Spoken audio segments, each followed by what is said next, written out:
Bom, eu suponho, boa noite, suponho que já estão a ouvir-nos, pelo menos a sessão já está a ser gravada. Aproveito para cumprimentar todos. Em nome do Colégio de Geográfica, dar-vos as boas-vindas a esta sessão técnica e dizer que, pelos vistos, está um grande trânsito aí no Porto e é provável que muitos dos inscritos ainda estejam retidos. Contudo, nós temos que tentar cumprir o horário. Portanto, à medida que vão chegando, depois vão entrando. O tema para hoje é um tema que ainda por cima está muito presente, porque está a decorrer agora a COP27 no Egito, como sabem, e portanto nós vamos falar sobre a fotogrametria na monitorização de alterações costeiras. É um tema atual, embora, obviamente, nesta sessão técnica estamos sobretudo interessados em perceber os benefícios da utilização das novas tecnologias, nomeadamente dos mais conhecidos drones e todo o método de processamento que está associado para a monitorização costeira. Quanto ao palestrante, ao nosso convidado, não poderia ser mais adequado e eu tenho a certeza que todos o conhecem. Eu tenho o gosto de dizer e de apresentar o meu amigo, é um amigo, e tenho a certeza que quem o conhece sabe que é de uma generosidade quase sem limites. Quando as pessoas precisam de ajuda, o Zé Alberto está sempre presente para ajudar. Portanto, só agora uma apresentação mais formal. O José Alberto Gonçalves é professor da Faculdade de Ciências da Universidade do Porto, mais concretamente do Departamento de Geociências, Ambiente e Ordenamento do Território, mais conhecido como de GAOT, nome muito sexy que agora está na moda. É também investigador do Centro Interdisciplinar de Investigação Marinha e Ambiental, o CIMAR, e está no grupo de monitorização e gestão costeira. Eu já me calo e já passo a palavra ao Zé Alberto, é para isso que estou aqui, é para o ouvir. Antes só dizer o seguinte, a palestra em si vai ter uma duração de cerca de 40 minutos, mas eu gostava que aqueles que tivessem dúvidas, que quisessem colocar questões, que quisessem sugerir alguma coisa, fossem ao longo da sessão usando o chat, que está aí mesmo à mão, e eu vou fazendo aqui o controle e no final, quer as sugestões, quer as questões, quer algum comentário que tenham, eu posso colocar e depois o Zé Alberto poderá esclarecer uma outra dúvida. E agora sim, calme e passo a palavra ao Zé Alberto. Forças, Alberto. Ok, obrigado por estas palavras tão exageradas. Ok, vou então partilhar o ecrã. Vou partilhar o ecrã todo, penso que estão a ver. Estamos a ver. Sim, ok. Pronto, o tópico então, como sabem, a fotogrametria na monitorização costeira. Pronto, já o Joaquim João me introduziu, portanto eu estou ligado ao CIMAR, mas sou docente da Faculdade de Ciências da Universidade do Porto. Portanto, esta palestra é uma organização do Colégio de Engenharia Geográfica da região Norte. Pronto, vamos falar sobre a fotogrametria na monitorização das alterações costeiras, que é um tema que penso que interessa a muitas pessoas. Primeiro, um pouco sobre a estrutura da apresentação, portanto, o que é que motiva esta temática. Falo um bocadinho, primeiro, antes de entrar propriamente na fotogrametria, sobre as técnicas de posicionamento e referenciais geodésicos que estão aqui envolvidos, que é preciso aqui, uma vez que estamos a pensar em monitorizações de grande precisão, de determinação de volumes, de alterações altimétricas, sobretudo, pensar bem em que sistemas é que trabalhamos e com o que é que podemos contar. Depois falaremos então, eu falo essencialmente sobre fotografia aérea digital atual, quer aérea de avião, quer de drones, são as duas potenciais soluções e vamos ver o que é que elas nos podem dar. Silveira também fala aí também um bocadinho sobre a fotografia aérea histórica, porque no nosso país há muitas fotografias aéreas antigas e que têm um grande potencial para nós estudarmos o passado, digamos, dos últimos 60, 70 ou 80 anos, do que se passou na nossa costa. Portanto, e depois falaremos um pouco sobre como avaliamos as alterações e algumas conclusões. Portanto, na motivação, eu não irei passar por estes tópicos todos, sabemos todos que há uma grande concentração da atividade humana nas zonas costeiras e são elas zonas muito sensíveis a alterações. quer por uma razão natural, quer resultado das atividades humanas. Portanto, o avanço do mar tem um grande impacto para todos nós, quer por uma questão de segurança, quer para a economia. Reparem que eu disse ali o avanço do mar, porque o que nós vemos na nossa costa, nas alterações costeiras, não é de uma forma óbvia o aumento do nível do mar, mas sim várias outras razões que produzem alterações. Portanto, as alterações essas são essencialmente topográficas, isto é, mudança da forma da costa, alterações de volume de areia existente nas praias e que nós devemos acompanhar. São aplicações que exigem um elevado rigor posicional.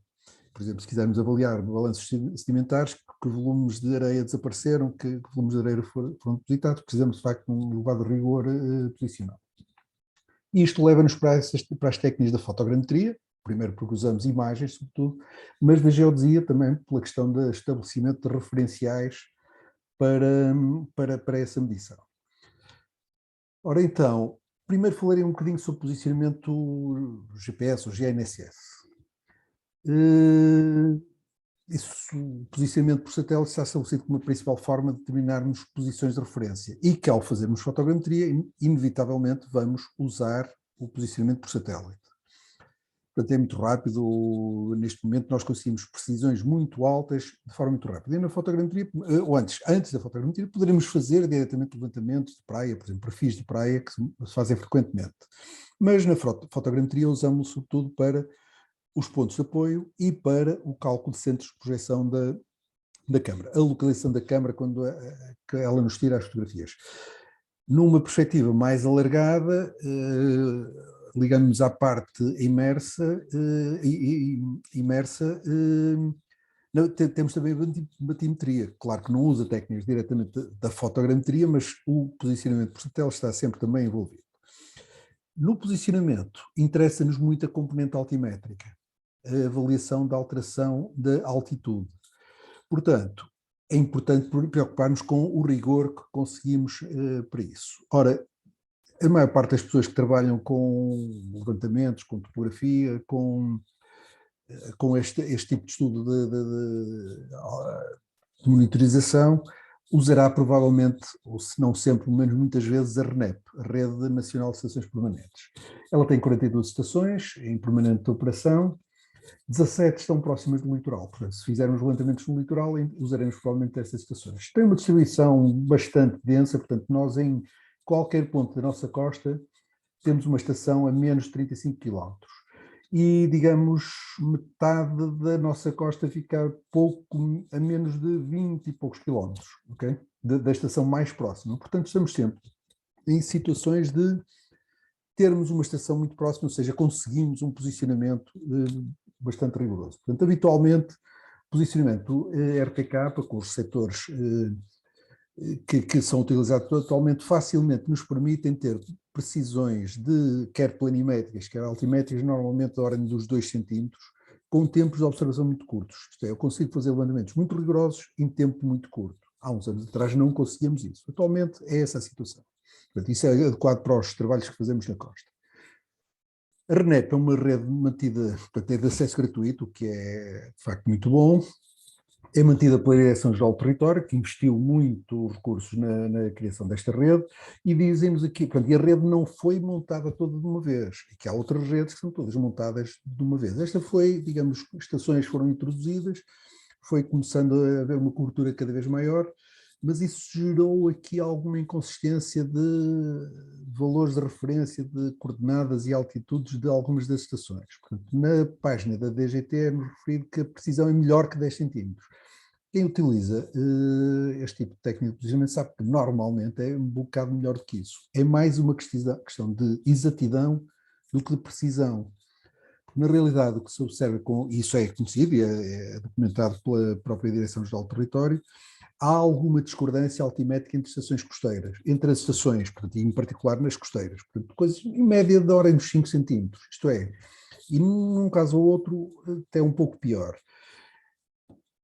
Temos a situação de que se tivermos uma posição ligada à estação A e no mesmo local ligarmos à estação B, podemos encontrar discrepâncias. E não é uma questão de precisão, isto é de, preciso de muito pouco tempo. Não. Se estar mais tempo não vai trazer, a registar, não vai trazer uma melhoria. É, de facto, alguma discordância que existe entre estações. Isso é conhecido, há de ser corrigido, esperamos, mas, de facto, é importante termos isso em conta. Na componente altimétrica também temos de ter em conta, e eu vejo que muitas vezes as pessoas não refletem muito sobre o assunto. Normalmente dizemos que nós estamos a trabalhar no Datum Altimétrico Nacional, ligado ao Marégrego de Cascais em 1938, quando foi estabelecida o nosso datum vertical, todo o posicionamento altimétrico é feito através de uma rede nacional de nivelamento geométrico.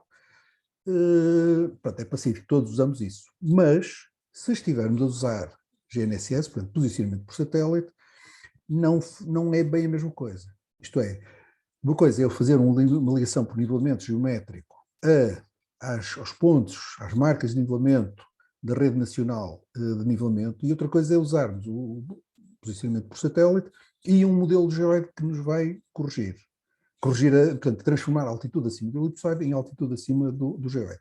Não é igual. Precisa de um modelo que também anda à volta dos 8 a 10 centímetros, isto é, para um efeito de monitorização, possivelmente é melhor nem usar as altitudes acima do geoide, as altitudes ortométricas, portanto, no datum altimétrico nacional. De qualquer forma, se o fizermos, temos de refletir o que é que estamos a usar. Rede de nivelamento, como referência, ou posicionamento por satélite e correção com o modelo de geoide, porque não é a mesma coisa. Portanto, é importante saber como é que estamos a fazer. E algumas regras para quando estivermos a fazer levantamentos fotogramétricos, pensar como é que nos estamos a ligar. Portanto, se estivermos a ligar uma rede de estações GNSS permanentes, uma regra fundamental é usar sempre a mesma estação. Isto é, se eu vou fazer um levantamento de uma praia e quero avaliar a alteração, a evolução dela, é tentar usar sempre a mesma estação de referência e registar qual é a que estação é que nos ligamos, porque observa-se muitas vezes as pessoas recolhem umas coordenadas, desligou e não registou a que estação é que fez a ligação.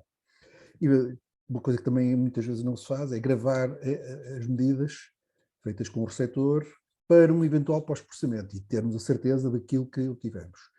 Se eventualmente usarmos várias estações para nos posicionar, por exemplo, métodos das estações virtuais ou coisas desse tipo, é importante que haja uma grande coerência na rede. E com estações que não concordam na componente altimétrica, não é boa ideia usar esse tipo de métodos. Na componente de altimetria, também decidir se estamos a ligar à rede altimétrica ou se estamos a ligar as estações permanentes com o modelo de geoide. É importante saber em que é que ficamos, porque se misturarmos, podemos ter discrepâncias na ordem, digamos, até 1 decímetro. E se queremos ter um rigor mais elevado, talvez nos devamos preocupar com isso. Pronto, agora então é que entraríamos provavelmente na parte da fotogrametria. E a fotogrametria, eu vejo muitas vezes pessoas a dizer, eu trabalho com fotogrametria, coisa muito recente, muito moderna. A fotogrametria está longe de ser recente, a fotogrametria tem 100 e muitos anos. Aliás, a Sociedade Internacional de Fotogrametria foi criada em 1910. Portanto, é preciso haver câmaras aéreas e câmaras fotográficas e aviões, e em 1910 havia. Portanto, foi aí que, digamos, que se começou a utilizar, de facto, a fotografia aérea para o mapeamento, para a produção de cartografia. Claro que atualmente houve grandes inovações. Uma delas foi a existência de drones, os drones com posicionamento, com navegação autónoma, que nos facilitam muito a aquisição de imagens, mas a maior evolução talvez tenha sido nos métodos automáticos de processamento.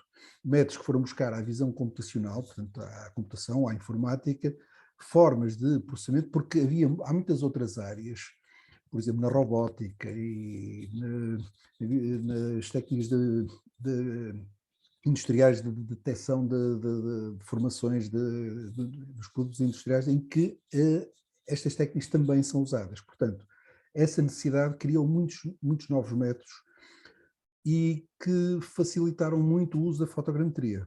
Digamos que a fotogrametria, que antes era algo usado por especialistas, que nós, a maior parte das pessoas não sabia muito bem o que é que eles faziam, que nos produziam os mapas. Agora não é assim, somos nós que fazemos a nossa fotogrametria, muitas vezes. Portanto, há uma certa, entre aspas, democratização da fotogrametria. Está ali um erro, da fotogrametria. Eu aqui, para esta apresentação, tinha isto tudo preparado antes e falava de 3 tipos de imagens. Portanto, atualmente eu decidirei, eu vou usar drones ou vou usar câmaras aéreas em avião.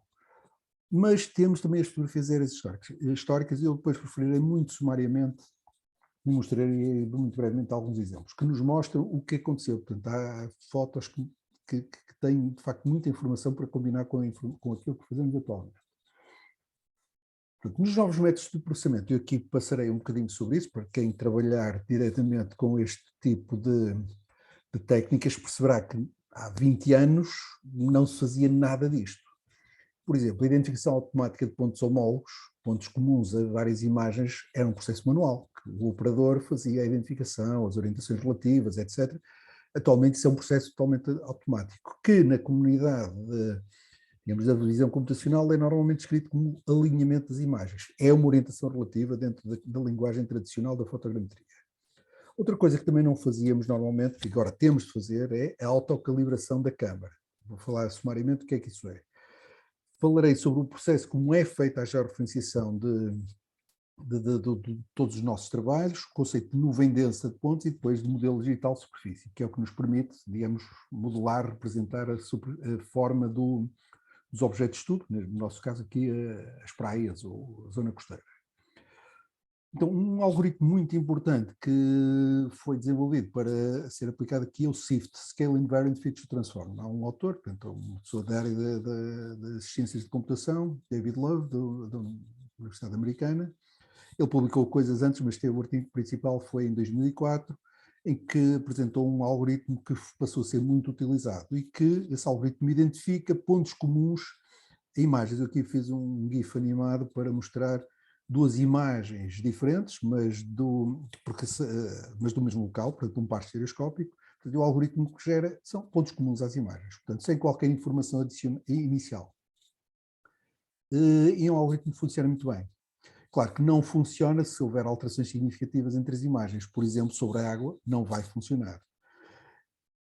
Este tipo de processamento que envolve este algoritmo e uma série de outros aí para frente é normalmente designado como Structure from Motion. É uma expressão que, mais uma vez, vem da área da visão computacional.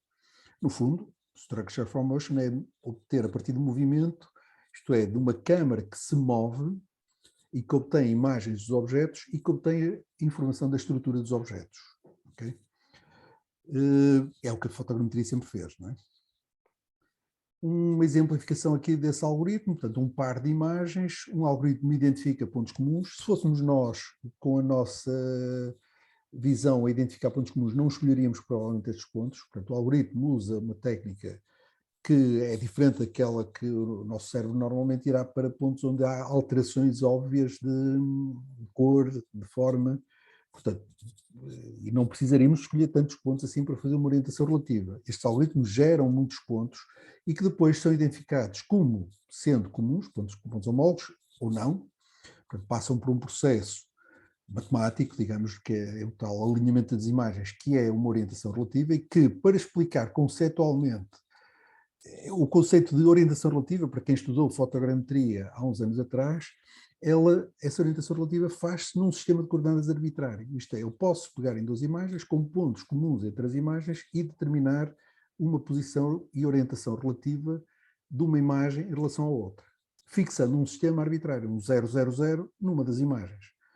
E temos assim, para os pontos comuns, coordenadas, na fotogrametria chamávamos coordenadas modelo.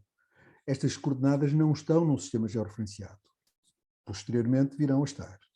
Portanto, se eu fizer um levantamento com muitas fotos e passar por esse processo do alinhamento das imagens, vou gerar uma orientação relativa combinada, não só do par estereoscópico, mas uma foto, outra, e todo o bloco é orientado num sistema inicialmente arbitrário. Não é necessariamente assim, mas esta é a forma melhor para pensarmos no processo. Um sistema que começa por ser arbitrário. Tem uma origem, um 000, provavelmente aqui na foto do centro da área. Agora, como é que isto é georreferenciado? Uma forma de o fazer é, se eu tenho coordenadas aproximadas dos centros de projeção, qualquer drone transporta um receptor de navegação, portanto, que dará coordenadas com erros de alguns metros, eu posso usar esses pontos para fazer uma transformação que me vai levar das coordenadas arbitrárias, portanto, as coordenadas modelo, as coordenadas, digamos, do sistema local, através de um processo de rotação, portanto, rotação espacial com 3 ângulos, ângulos de Euler, uma escala, que a partir do sistema arbitrário não tem necessariamente uma escala fixada, e uma translação, e que me leva às coordenadas de terreno. Portanto, aqui, uma escala, uma translação e as coordenadas georreferenciadas, portanto, obtidas a partir em que os pontos de controle, de certa forma, são a posição da câmara obtida pelo receptor de navegação. Esta transformação de coordenadas é também aplicada a 90 pontos, então a 90 pontos torna-se georreferenciada. Claro que se as coordenadas dos centros de proteção têm erros de alguns metros, a nuvem herda esses erros. Okay? A alternativa, que é o que toda a gente usa, toda a gente fará assim, ou a maior parte das pessoas farão assim, é o tradicional ponto de controle, GCP, o Ground Control Point, são pontos marcados no terreno que têm coordenadas conhecidas, que nós medimos, que identificamos nas fotos, portanto, ao identificar nas fotos, vamos calcular as coordenadas do modelo, e usamos também a mesma fórmula para fazer a transformação. Portanto, um processo que recebe um mínimo de 3 pontos não colineares, normalmente mais pontos, e determinamos esta transformação com pontos no objeto. Okay? Isto é o processo que toda a gente usa. A transformação é aplicada a todo o bloco. Claro que se estes pontos de controle são muito mais rigorosos, também a 90 pontos vai ser muito mais rigorosa. Okay? Isto é o que toda a gente faz. Atualmente, portanto, eu desde há algum tempo que comprei tenho um drone com um RTK e há aí uma diferença brutal. É que os centros de projeção têm eles também um rigor muito elevado. Ou seja, usando essa técnica, nós poderíamos até eventualmente dispensar totalmente os pontos de apoio. Okay? Claro que isso é preciso ser feito com algum cuidado e depende de uma coisa. Qualquer pessoa diz, se calhar é melhor usar um ponto de controle. Há uma razão para isso. É que nós precisamos conhecer um parâmetro fundamental, que é a distância focal da lente. E isso normalmente não é conhecido à partida. Nós não usamos câmaras métricas. As câmaras dos drones não são câmaras métricas, portanto, não temos esse conhecimento à partida. Portanto, os drones não utilizam câmaras métricas, portanto, nós temos de alguma forma, conhecer melhor os parâmetros da câmara. Normalmente, quem fazia fotogrametria, ninguém passava por isto. As câmaras aéreas eram calibradas pelo fabricante, portanto, periodicamente, uma empresa levava a câmara para o fabricante num laboratório de óptica, fazia a calibração da câmara, determinava todos os parâmetros que fossem necessários para corrigir a geometria da imagem, que no caso das câmaras aéreas eram quase nenhuns, porque elas apresentavam distorções muito pequenas.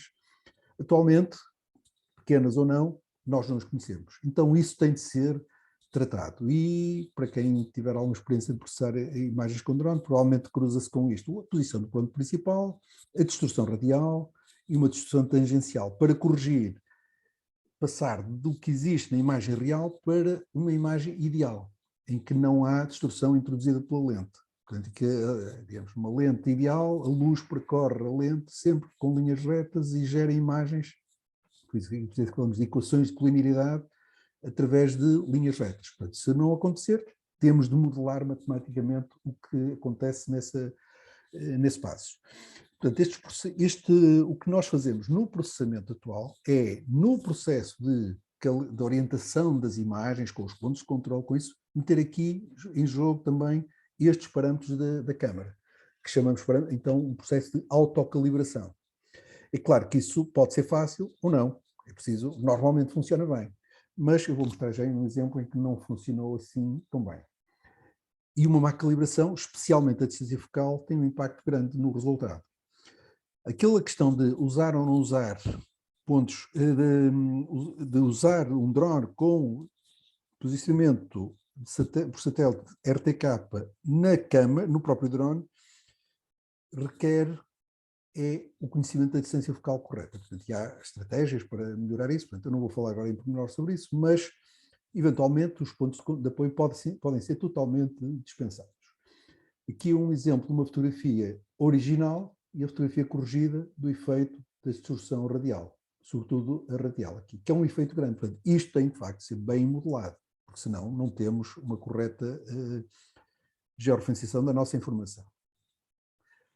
Pronto, isto sobre o que é diferente, na fotogrametria não nos preocupamos com nada disto, tradicionalmente. Agora preocupamos.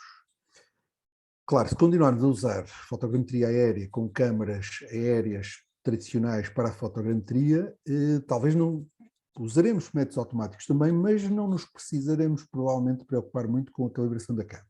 De qualquer das formas, agora, se vamos ter de decidir como é que eu vou fazer a minha monitorização costeira, com avião, com drone, portanto, a escolha da plataforma deve ter em conta as características da área de estudo, se é grande, se é pequena, e aquilo que pretendemos atingir. Portanto, que resolução é que queremos, qual é a extensão da área a cobrir, no caso do avião, quer dizer, eu tenho um avião próximo? Não. Há muitas questões logísticas para pensar. Por exemplo, há sítios em que eu não posso levantar um drone, por limitações legais. Portanto, aí provavelmente só terei de esperar uma oportunidade para voar com uma câmara aérea, com uma empresa de fotogrametria, não é? Num caso ou noutro, aquilo que nós precisamos é o mesmo. Isto é, a câmara aérea não necessita de autocalibração, mas provavelmente precisamos que o fabricante nos forneça os corretos parâmetros da câmara. Por exemplo, a distância focal correta da câmara calibrada em laboratório. Não é? Uma diferença também que acontece normalmente do drone para a câmara aérea, como na fotografia aérea, cobrimos regiões muito grandes, provavelmente vamos apanhar uma cidade, uma rua, facilmente encontramos pontos de apoio. No caso do drone isso normalmente não acontece. Então o que fazemos é sinalizar os pontos, que eu vou daqui a pouco mostrar um slide sobre isso. Então aqui exemplos de uma câmara aérea, portanto, isto aqui é uma câmara aérea cá em Portugal, de uma empresa portuguesa, uma câmara de grande formato, muito grande, portanto ocupa aqui o lugar do passageiro num avião destes. Um drone é sempre muito mais pequeno, estas câmaras pesam 100 gramas, 200 gramas, nem isso, provavelmente. Mas adquirem imagens muito boas, também. Obviamente, há diferenças grandes, não há uma concorrência entre estes dois métodos, há muito mais uma complementaridade.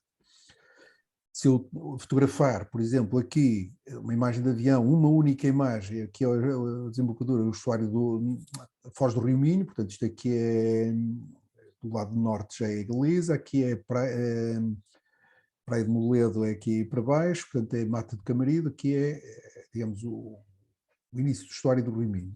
Aqui do lado direito está uma fotografia, uma montagem de várias fotografias obtidas com drone do mesmo sítio. Então ver uma pequenina zona, enquanto que com uma só fotografia do avião cobriu-se uma área muito maior, claro que com uma resolução menor, que o GSD, o Ground Sampling Distance, 13 cm neste caso, 2,5 no caso da direita com o drone. Claro, se eu olhar para uma zona restrita, tenho obviamente muito mais resolução no drone. A questão aqui é, eu preciso dessa resolução, para alguns estudos sim, para outros não. Portanto, tudo dependerá da finalidade que queiramos.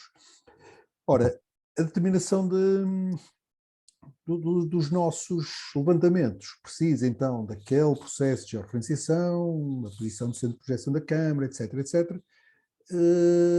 Então, como já vimos, recorremos habitualmente aos pontos de apoio fotogramétrico. Aqui é uma diferença grande em relação à fotogrametria tradicional. Numa praia, eu provavelmente não tenho nada que funcione como ponto de apoio. Então, o tradicional, aqui o habitual é sinalizar os pontos. Por exemplo, pintando com um spray, uma tinta biodegradável, de preferência, isso é visto bem na imagem, portanto, teremos de ter aqui um trabalho adicional de colocar, de marcar primeiro os pontos e coordená-los com o GPS, com o GNSS. Claro que esta parte do trabalho é que é, digamos, algo demorada, é bastante mais demorada do que apenas a recolha das imagens. Daí que os levantamentos com drones, com GPS, com posicionamento diferencial RTK a bordo do drone, trazem grandes vantagens. Agora, quando vamos processar, às vezes as coisas correm mal. É preciso ver o que é que está acontecendo naquele processo, autocalibração. Isto é um exemplo que me aconteceu uma vez antes de ter dado pontos de controle. Provavelmente depois de fornecer pontos de controle já não aconteceria. Isto é um efeito de deformação de correlação entre parâmetros da câmara ajustados, mal ajustados, e compensada com parâmetros da posição da câmara. Aqui a câmara resultou aqui um conjunto de fotografias em que o algoritmo calculou a câmara que estar sempre a rodar, que não é real, compensado com distorções irreais também da câmara. Podem acontecer estas coisas deste tipo, e é preciso ter de facto algum cuidado e fazer sobretudo um controle de qualidade dos levantamentos que se fazem. Normalmente isto corre bem se tivermos bastantes pontos de controle, isso tudo, mas convém sempre verificar o que se passa. Pronto. Então, gerado esse processo de orientação das imagens, a nuvem de pontos, aquela nuvem inicial gerada ali pelo SIFT, é densificada. E com a densificação, então, podemos criar um modelo digital de superfície. Isto é um exemplo numa zona de praia, a Praia da Aguda, tem casas, para quem conhecer bem o Conselho de Gaia, que é a rotunda dos bombeiros, na Aguda, portanto isto aqui já é praia num momento de maré baixa em que aparecem rochas. Isto não é uma fotografia, é um modelo tridimensional da superfície do terreno. Aqui uns barcos, areia e rocha aqui embaixo. Claro que vemos uma coisa deste tipo e pensamos, trabalho fantástico. Não necessariamente. A qualidade visual do produto não garante o seu rigor, ok? Portanto, devemos sempre fazer verificações de erros, medir alguns pontos cotados, comparar a cota obtida com um posicionamento rigoroso no local e a cota obtida no nosso modelo digital de superfície. Avaliar média, desvio padrão, erro médio quadrático, ou a raiz do erro médio quadrático, melhor dizendo, aqui está a sigla inglesa, root mean square error. Esse parâmetro avalia a exatidão. O sigma avalia a precisão, mas pode haver uma média diferente de zero que indicia a existência de erros sistemáticos. Isso deve ser calculado nessa fase de controle de qualidade. Tenho agora aqui alguns, também não me queria alongar aqui demasiado, alguns exemplos de levantamentos aqui de trabalhos que temos feito no CIMAR. Aqui fizemos num estudo, num projeto que é o MAR-RISC, uma cobertura aérea entre caminho e espinho, fez um ortomosaico com um pixel 12 cm, fez uma validação depois do rigor altimétrico com um conjunto, aqui aquela parte entre caminho e Viana, fez com 30 pontos de verificação, um erro médio quadrático de 10,8 cm, que é bom porque é um bocadinho abaixo da dimensão do pixel. Portanto, o resultado é aceitável, porque não esperaria nada de muito melhor que a resolução da própria imagem. Outro exemplo aqui com drone, de um estudo que temos feito já desde há algum tempo no Cabedelo, em que fizemos, portanto, fotografia, isto aqui é um mosaico já composto com centenas de fotos, um mosaico final, com pixel 2,5 cm. Fez-se um modelo digital de superfície, aqui com um pixel, portanto, uma grelha com um espaçamento de 10 cm, uma avaliação de erros com 36 pontos de verificação e uma média ligeiramente diferente de 0,1 cm apenas, mas com um erro médio quadrático de 2,9 cm, 0,029 metros. Portanto, tínhamos ali uma resolução de 2,5, temos aqui um erro médio quadrático da ordem da dimensão do pixel. Portanto, nós conseguimos um rigor na modelação tridimensional do nosso objeto de estudo da ordem com erros de poucos centímetros, o que nos permite, de facto, avaliar muitas coisas. Não é? No caso do cabelo, temos feito um estudo desde há bastante tempo, desde o ano 2000, mas nessa época nada ainda com imagem aérea. Começamos com imagem aérea de avião em 2009, penso eu. Mas depois, com drones, fizemos em 2013, 2015, 2017. Aqui só tivemos a fazer 2 em 2 anos, depois 2018, 19, 20, pronto, agora não tenho 21 e 22 também, aliás fizemos lá um levantamento na semana passada e tiramos conclusões sobre o que está a acontecer aqui no Cabedelo. Para quem conhecer e facilmente identifica o Cabedelo, portanto a imagem está orientada com o norte para cima, portanto ali, isto é o lado de Gaia, portanto o Douro, a desembocadura do Douro é ali na frente, este aqui do lado esquerdo é um molho que foi construído aqui no Douro, que produziu aqui, de facto, alterações muito grandes. Fazemos os modelos digitais de superfície e, como estratégia de comparação do que se passa, estamos a fazer assim, avaliar a posição de uma curva de nível de cota fixa. E fixámos a cota, bem dizer, cota 4 metros acima do nível do mar. Portanto, aqui estes modelos normalmente produzimos referidos ao zero hidrográfico, portanto, 2 metros abaixo da maré mais baixa, portanto, zero hidrográfico. Portanto, a seguir será a cota 6, no zero hidrográfico. E temos, por exemplo, aqui de 2013 para 2015, a curva de nível mudou muito de posição. Aqui foi o período em que houve maior alteração. Deve haver alguma explicação de algum fenómeno, algum evento que explicará isso. Não sei qual, mas medimos e temos uma certeza do que aconteceu. 2017 continua a haver um crescimento, não tanto como tinha havido de 2013 para 2015, 2018, 2019, 2020, e o que tem acontecido é que tem continuado a crescer. Sobretudo aqui, para quem conhecer bem a zona, que é uma antiga casa da Guarda Fiscal, a praia aqui cresceu imenso e fez aqui uma ligação já para a Praia de Lavadores, coisas que há uns anos atrás não existiam. Fazendo um outro tipo de análise, através do traçado de perfis, temos aqui os perfis desses modelos todos feitos por este processo. Todos eles, tudo isto é com drone, ok? Poderíamos ter feito estudo também com imagens de avião, mas não seria muito diferente. Mas aqui temos, de facto, uma percepção do que acontece. Reparem aqui, só fazemos um voo com avião aqui, com uma câmara aérea, se estivermos a fazer isso enquadrado num levantamento muito maior. Não vinhamos trazer um avião tirar 2 ou 3 fotografias aqui ao cabedelo. Não era, de facto, não compensava, não é? Em termos de custo. Ora então, temos aqui os perfis e, de facto, o maior crescimento foi de 2013 para 2015. Mas tem continuado a haver um crescimento. Eu penso que eu aqui, não, nos slides quando os preparei, não incluí aqui ainda os 2021, agora já temos 2022. Não, o crescimento está a ser mais limitado neste momento. Claro, pode-se fazer um cálculo de volumes e aqui entre 2013 e 2020 calculamos aqui quase 400 mil metros cúbicos só na parte que nós estamos a modelar, que é para cima do nível médio do mar, da cota zero, ZH igual a 2. Se considerássemos a batimetria, temos aí, fizemos alguns levantamentos de batimetros, também juntando os dois, estimando, porque não tinha dados, de facto, tinha dados de levantamentos só para uma época, mas a parte submersa deve ter aqui num perfil, portanto, avaliar áreas de perfis, deve ter uma área que o perfil, uma área semelhante à parte imersa e parte imersa, ou seja, o que dará um volume abaixo da cota zero, igual ao que está, ou muito semelhante ao que está para fora, ou seja, tínhamos 400 mil ali para fora, uns 800 mil. Eu atrevi-me a dizer que talvez se aproxime de 1 milhão. E se recuarmos, pronto, não cheguei a fazer esse cálculo, mas juntando a informação que temos desde o ano 2006, com a construção do molho, o crescimento foi ainda maior. Portanto, isto é um ponto de retenção, um ponto importante de retenção de areias aqui na nossa costa. E há outros, por exemplo, um sítio que tem crescido imenso é a Praia da Figueira da Foz. Se compararmos as imagens de há 25 anos, a praia cresceu em alguns sítios quase 300 metros, que é uma coisa brutal. Claro que noutros sítios desaparecem praias. E isso sabemos muito do que acontece através da fotografia histórica. Eu tenho trabalhado um bocadinho com isso também, há coberturas desde os anos 40, até um pouco antes. Aqui do Porto há uma cobertura de 1939. Não me vou deter aqui muito sobre isso, vou só mostrar, ou sobre os métodos para processar estas fotos, mas usamos estas técnicas automáticas também para fazer ter uma rápida montagem de ortofotos. Pronto, eu aqui vou saltar estes slides, não ia meter-me aqui muito, mas tenho aqui um exemplo de uma fotografia. Esta é de 1947. Um mosaico, portanto, um conjunto de fotos aéreas, aqui o Porto todo era coberto aqui por umas 24 fotos, e montei um ortofoto que está razoavelmente georreferenciado, seguramente os erros são 1 metro, 2, 3 metros, talvez não mais do que isso.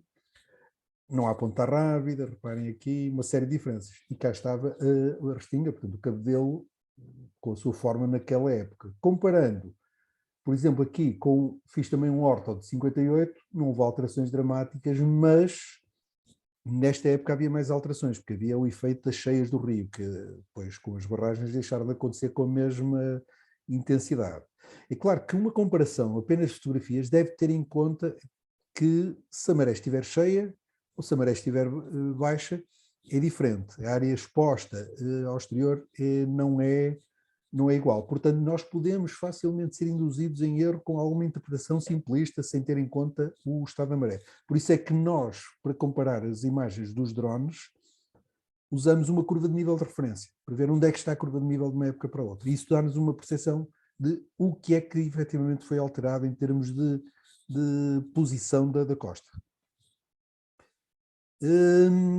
Com estas imagens temos para, digamos, disponibilizar, depois nestes projetos normalmente temos de fazer alguma divulgação, construímos em um WebSig com imagens que podem ser de facto muito grandes. Por exemplo, montamos um mosaico de caminho ao espinho com extensão de 100 km, com pixel 12,5 cm em Y, 800 mil pixels. Portanto, isso consegue-se uma eficiência grande com imagens em formato GeoTIFF, bem organizadas, com tiles, com pirâmides, etc. Portanto, conseguimos pôr as imagens muito grandes, em dimensões aceitáveis, mesmo assim grandes, vários gigabytes, mas com uma facilidade de acesso para as consultar.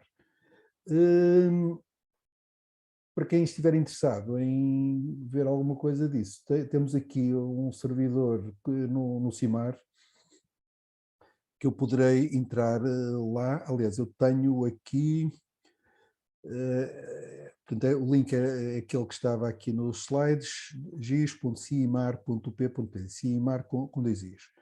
E aqui temos para vários projetos, em particular aqui sobre este estudo de evolução do cabedelo.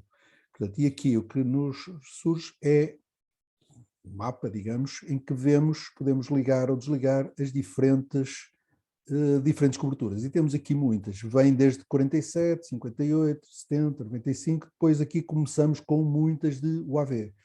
Por exemplo, 2013, aqui o ortofoto, 2015, por aí fora. Portanto, disponibilizamos as imagens aqui. Reparem que as imagens disponibilizadas por esta via, de facto, na estruturação do GeoTIFF, tem uma resolução muito grande. Tem uma eficiência muito grande, porque são imagens com uma resolução muito alta, mas o processo com uma organização correta, com pirâmides, com overviews, são resoluções múltiplas, de facto o acesso é bem muito rápido. Portanto, conseguimos assim essa avaliação fácil de grandes volumes de dados. Em relação aos modelos digitais de terreno, temos aqui os diferentes modelos e depois, para efeito de comparação, aqui um sombreamento do modelo, com cores para representar as altitudes. Reparem, isto é informação geográfica na forma estática já de WebSig. Eu aqui não tenho funcionalidades nenhuma de SIG, sempre informação geográfica, a não ser, nem sequer vemos coordenadas aqui. Mas temos uma funcionalidade de medição de distâncias. Se eu ligar aqui, por exemplo, as curvas de nível, a tal curva de nível de referência que estamos a usar, que é a curva de nível de cota 6 metros acima do ZH, posso aqui medir a distância e ver que houve aqui um crescimento de mais de 80 metros de 2013 para 2020. Portanto, apesar de tudo, que este WebSig ainda assim tem alguma funcionalidade para esta avaliação de distâncias. Se estiverem interessados em consultar aqui mais informação, aqui alguma desta informação pode ser acedida remotamente em QGIS. Por exemplo, estes modelos costeiros são da DGT, portanto está aqui claramente identificada a origem. Portanto, aliás, aqui, por exemplo, um modelo nacional de 2011, também é muito útil, obtido por LIDAR, na altura ainda produzido pelo IGP, que ainda era a designação antiga da DGT, e o INAG, que pagaram um grande levantamento topobatimétrico, portanto, que está disponível, portanto, está consultável, está acessível na DGT, que eu aqui ponho num carregamento para observação no QGIS. Portanto, alguém que esteja interessado em usar esta informação, temos aqui dos nossos projetos, a informação tem de ser depois disponibilizada. Se alguém tiver questões depois de querer usar esta informação, podem falar comigo, podem mandar um e-mail e esta informação pode ser usada sem problemas, claro, citando as fontes, obviamente, especialmente sendo fonte da DGT, por exemplo, que é o modelo costeiro 2008, que é para o país todo. Já agora, ainda em relação à informação do país todo, este WebSig, em que mostramos essencialmente informação do cabedelo, mas estamos a carregar aqui alguns layers de informação que são da DGT, dos serviços WebSig, digamos, da Direção-Geral do Território. Portanto, conseguimos aqui carregar remotamente o que eles estão a produzir, a colocar online com um link de WMS. Portanto, estão aqui vários layers da DGT. Portanto, isto é um serviço muito importante que eles prestam. Portanto, tem uma cobertura. Houve um levantamento costeiro aéreo, de fotografia aérea, de avião, 2014 e este 2018, este não é o levantamento costeiro, este é um levantamento nacional. Costeiros foram em 2008 e 2014. Estes foram os dois feitos com pixel de 10 centímetros. Portanto, é mesmo focado na zona costeira. Já agora, portanto, eu estou a passar um bocadinho do tempo, mas se quiserem ver, apesar de que o objetivo deste site era mostrar o cabedelo, mas uma vez que estamos a carregar links WMS da DGT, estão disponíveis para o país todo. Portanto, isto também é consultável num serviço de mapas da DGT. Mas se viermos ver aqui, por exemplo, como é que é em aqui há uma imagem de base aqui que é posso pôr aqui o layer de Google Maps. Este layer do Google Maps deve ser 2018, 20 por aí. Se comparar isto com o que era, por exemplo, aqui em 1995, com a fotografia daquela época, há uma diferença enorme. Portanto, aqui é a Figueira da Foz, a forma como isto era antes e como é agora. Por exemplo, se eu ligar aqui, este layer é uma praia que cresce. Não, desculpem, isto não é Figueira, isto é São Jacinto, aqui é a Rio de Aveiro, portanto a Figueira é aqui. Vemos aqui a diferença 95 para agora, que é Google Maps, o crescimento que aconteceu.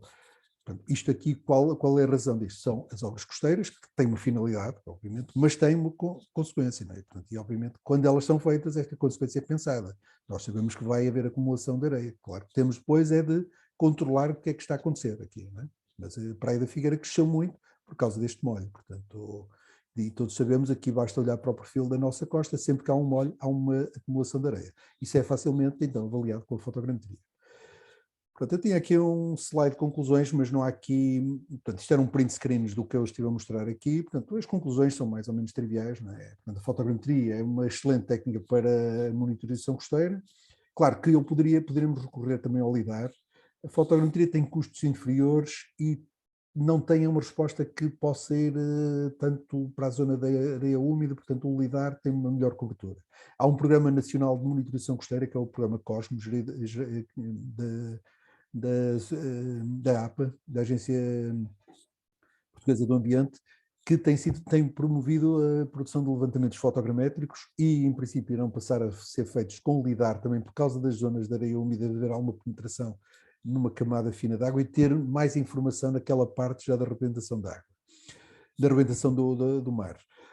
Aqui, sobre o Cabedelo, pronto, também aquela conclusão que todos sabemos, que a obra produziu uma estabilização. O Cabedelo mudava muito, produziu uma estabilização, os molhos, portanto, foram importantes para garantir a fácil navegação, mas está a reter sedimentos, não é? Isso deve ser acompanhado e, eventualmente, haver atitudes de monitorização.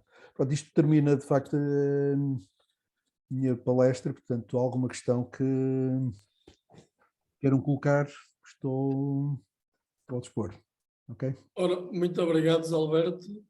Eu estive muito atento e, pelos vistos, as pessoas também tiveram. E estou aqui a olhar para o chat e ninguém se manifestou. Portanto, isto significa uma coisa, que a palestra terá sido muito esclarecedora, ou seja, não suscitou dúvidas nem comentários.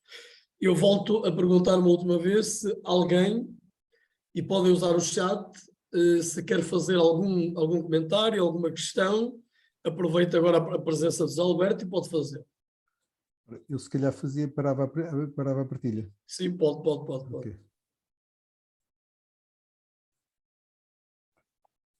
Portanto, parece que não.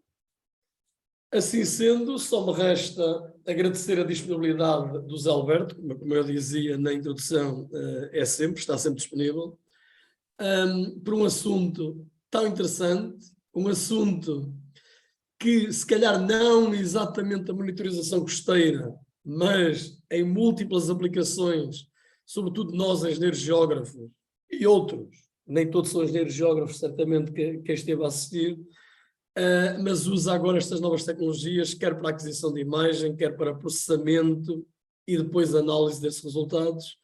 Portanto, Zé Alberto, não sei se quer fazer algum comentário, se não, despedimos-nos e até uma breve, até uma próxima sessão técnica. Ficam com o contacto, eu tinha o contacto pelo escrito, eu penso que isto fica gravado, não é? Fica gravado e vai ser disponibilizado. Alguém que tenha algum interesse em contactar-me, quer por aquela informação que estava ali do WebSig do CIMAR, esteja à vontade. Tem lá o meu e-mail, ok? Pronto, e damos então assim por... Agradeço o convite. Ora, eu é que agradeço muito a disponibilidade uma vez mais e pronto, dou então por encerrado esta sessão técnica. Até breve. Lembro que ainda estão a tempo de este sábado ao Encontro Nacional de Engenheiros de Geógrafos, portanto ainda podem ir a tentar inscrever-se. Ok, já tem. Está o pessoal a despedir-se também. Muito bem. Até sábado, então, para muitos de Ok. vocês, espero. Ok, Tchau. até sábado então, tá, tchau.